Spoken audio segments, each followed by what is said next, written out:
He's just having a good time. He's partying up bottles. Right? And start the fight is not doing as well. Only just 3 niggas is the picture. Got rich niggas, you got tough niggas, and they easily become collateral. Slippery soap. You know, I actually washed the car because I'm supporting my brother. I'm not just buying slippery soap. I'm actually using it myself. So, yo, just stay tuned to see Diddy and Rose wash your car. 50, who own your masters? Who own your masters? I buy your masters. You better shut up. I will buy your masters. Brother, Ricky Rose, you a hustler, mother, man. Woo! I know you for a long time for helping me with Ciroc, to just like watching your whole get down. You a hustler, motherfucker. So y'all, buckle up, because the Rick Ross at 50 Cent war just hit DEFCON 1. We're talking scorched earth, no holds barred, bring out the receipts kind of chaos. And this time, Rick Ross may have really outdone himself in the worst way possible. Word on the street is the man actually tried to mess with 50's masters. Yes, his life's work. He was out here threatening to buy them as if that wouldn't spark a full-on nuclear meltdown. But baby, Ross didn't stop there. Oh no. He allegedly tried to leak a fake AI-generated tape that supposedly shows 50 at one of Diddy's now infamous freak-off parties. Insane, right? But 50? He's not the one to play with. He immediately called cap. He knew it was all fabricated trash and made sure the world knew it too. And now, he's gearing up to clap back harder than ever. We're talking receipts, revenge, and real tapes that could blow up Rick Ross's whole image. As allegedly, 50's got Ross front and center in his upcoming Diddy expose documentary, and let's just say, it's not looking good for the boss. Insiders are whispering about shocking footage, real industry horror stories, and dirty little secrets Ross definitely doesn't want out in the open. This might just be the most humiliating career moment Ross has ever faced, and guess what? It's just the beginning. Rick Ross watching this. Let me tell you something. Stop hiring drivers. Drivers always tell on you. I know what happened at LAX with that boy. Let's break this mess all the way down, shall we? The feud between Rick Ross and 50 Cent was already one for the ages, but this new move, total desperation. Ross allegedly cooked up a plan to leak a phony video showing 50 Cent in a shady, compromising position with other men, trying to make it look like 50 was deep in some freaky industry party nonsense. And why would Ross do this? Because he's been nursing that beef like a grudge-loving Scorpio. All that drama tied to Big Meek and BMF, the constant trolling, the money shots on social media. Ross has been poking the bear for years. But in 2024, he cranked the disrespect meter all the way to hell. Back in March, Ross was already mocking 50's rumored money troubles and throwing jabs online about buying his catalog. And now, this? He tried to weaponize AI and fake scandal to win the pettiest war in hip-hop? I see you struggling making that G-Unit film studio out there in Louisiana where that cheapest land at. You thought you was gonna be able to do it. You thought you was gonna be able to get them loans, and it ain't. What's wrong? What's taking so long? I know you wanna make your mama one of them walking stars thing. Put down there how your mama live. Make her own walking star. Don't leave Louisiana. Don't quit like that, because you showed the picture of how you wanted it to look. We call it renderings. You had the renderings, then you try to go get them loans, and ain't nobody loan you that money. You ain't even built the G-Unit studio yet. That might be why when I stood next to Meech, your knees buckle. Your knees buckle. Put your back against the wall. Po nigga. You're po hustler. 50, who own your masters? Who own your masters? I buy your masters. You better shut up. I will buy your masters.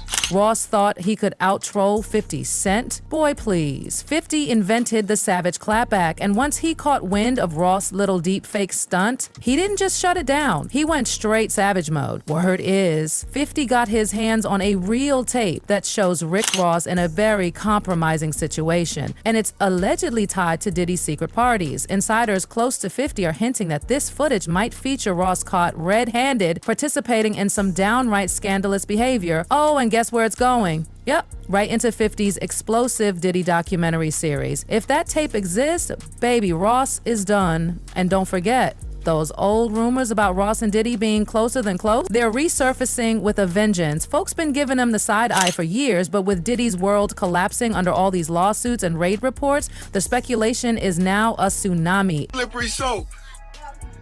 You know, I actually washed the car because I'm supporting my brother. I'm not just buying slippery soap. I'm actually using it myself. So, yo, just stay tuned to see Diddy and Rose wash the car. It all snowballed when 50 shared a chilling Instagram clip of ex-Bad Boy artist Mark Curry exposing Diddy. In the video, Curry claims Diddy used to spike women's champagne and hand out pills like party favors. And then 50 stirred the pot even more by reposting one of Rick Ross's own lyrics, y'all know the one, where he raps about slipping something into a woman's drink. The timing couldn't be worse. Social media exploded. Old footage of Ross and Diddy washing cars together, all giggles and soap suds started circulating again. What once seemed like innocent bromance now had fans wondering if there was something much darker behind all those slippery jokes. He said Ross, which they good buddies, okay? They're gay. Who? Both. Diddy and Ross. And Khaled. They're all gay, okay? DJ Khaled, Rick Ross, and P. Diddy? Yeah. They all gay? Yeah. Gotcha. Then, boom, a bombshell video dropped. A man named Jonathan O., a convicted felon, appeared in an old police interrogation video. He wasn't even being questioned about Diddy, but suddenly started spilling the darkest tea imaginable. He claimed he was at Diddy's parties, described them as disturbing and secretive, and even named Rick Ross as someone who was allegedly present.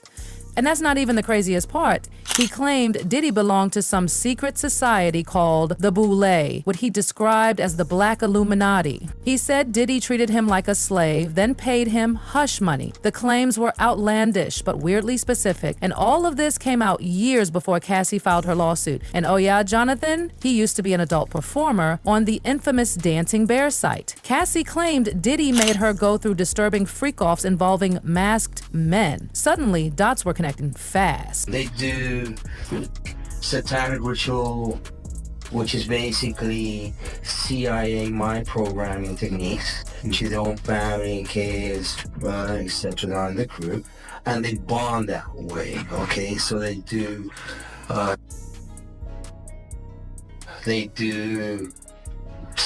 animals, blood sacrifices, and everything in the Bohemian Grove. Okay, all right. The Bohemian Grove, the bushes grove. But Jonathan didn't stop there.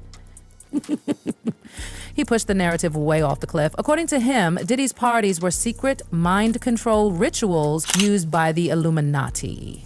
He claimed there were actual sacrifices and said Diddy even admitted all this to him personally. Allegedly.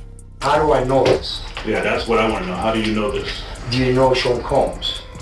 Puff Daddy? Yeah. P. Diddy, whatever you call himself these days. Yeah, go ahead. Yeah, he's part of what's called the Boule.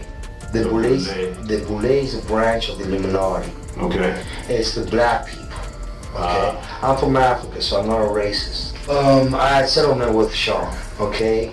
And he belongs to that agenda. That's why he's so famous. They land all the contracts. When pressed, Jonathan insisted it was all true. That Diddy told him straight up, and the web didn't stop with Diddy. He said powerful politicians and lawyers were involved. The Boule wasn't just a rumor. He claimed it was real and deep in Hollywood. How do I know this? Yeah, that's what I want to know. How do you know this? Do you know Sean Combs? Puff Daddy? Yeah. P. Diddy, whatever you call himself these days. Yeah, go ahead. Yeah, he's part of what's called the Boule. The Boule is a branch of the Illuminati. Okay. It's the black people. Okay. I'm from Africa, so I'm not a racist. I had settlement with Sean, okay? And he belongs to that agenda. That's why he's so famous. They land all the contracts. He also accused Diddy of giving him an STD and claimed he was paid millions in a secret settlement to stay quiet. All this before Cassie's lawsuit. He would tell me what to do with Cassie. I had like 15 encounters, and I heard lots of business. Because what they would do is Sean talks a lot on the phone and on the TV with people and stuff, and I was like slave, okay?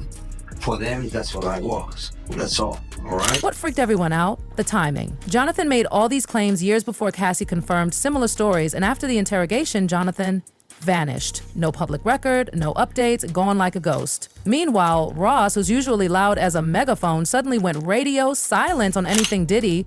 The same guy who's always chiming in on every rap beef, every petty feud, even dragged himself into the Drake verse Kendrick mess. Now he's saying nothing? And the streets noticed. The rumors about Ross swinging the other way came back hard. An old clip resurfaced of comedian Corey Holcomb claiming Ross hooked up with his male driver. People laughed it off back then, but now it's going viral again. Crown all headers. Don't nobody say that. Nigga, we know what it is. Y'all motherfuckers mad at me. Let me tell you something. If Rick Ross watching this, let me tell you something. Stop hiring drivers. Drivers always tell on you. I know what happened at LAX with that boy. Oh.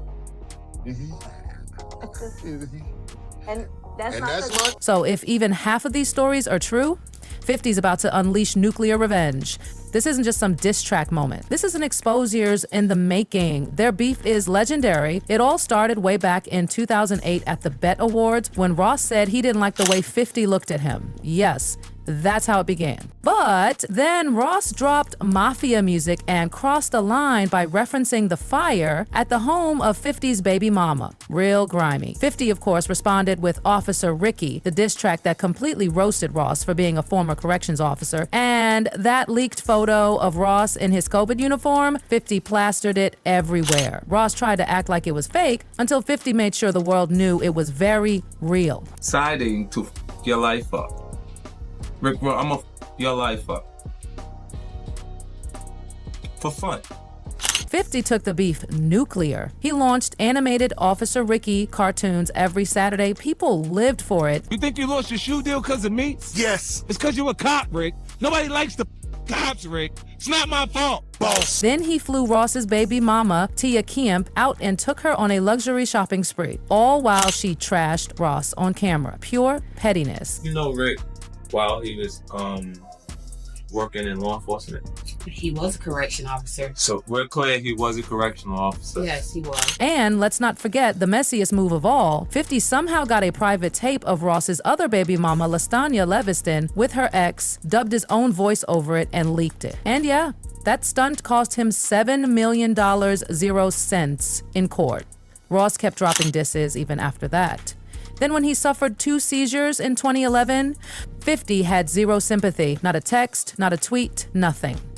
Just icy silence. Fast forward to today. Ross tried to out-petty 50 by faking a scandal, but he messed with the wrong one. Because 50 Cent doesn't play chess, he plays war. So now the question is, do y'all think Ross went too far? Did he think he could out-scheme the Troll King and win? And what about this mysterious real tape 50 allegedly has? If that gets dropped, if Ross really is caught on camera in one of Diddy's freak-off scenarios, this could be the final blow.